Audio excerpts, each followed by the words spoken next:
Waouh, les gars, c'était le combat de l'année. Je veux rien savoir, c'était le combat de l'année. On a eu deux guerriers, deux bonhommes. Ils ont laissé leur trip sur le ring. C'était incroyable. On va décrypter tout ça, l'équipe. Let's get it. Alors, tout d'abord, il faut savoir que Chris Eubank Jr., il a raté la pesée. De très peu, mais c'était chaud.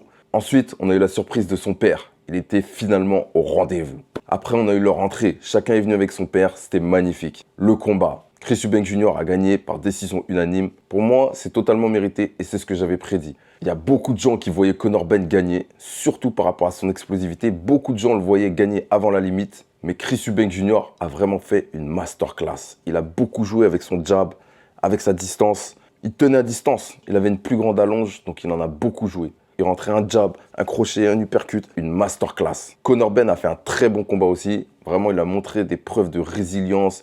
Un guerrier, vraiment un guerrier. Je pense que Conor Ben voulait vraiment le mettre KO. Chris Eubank Jr., il s'y attendait et du coup, il s'est vraiment adapté à ça. Son game plan, il était parfait. Comme je vous dis, on a eu deux guerriers, du premier au 12e round. Je vous invite à regarder le replay du 12e round.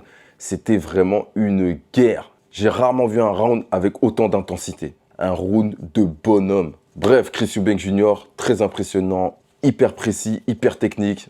Franchement, j'ai kiffé. Il y a beaucoup de gens qui le voyaient perdant. Toujours est-il qu'on a vu un combat légendaire. Merci à eux. Ils ont vraiment honoré l'héritage de leur père de la meilleure des manières. Dites-moi ce que vous en pensez dans les commentaires, l'équipe.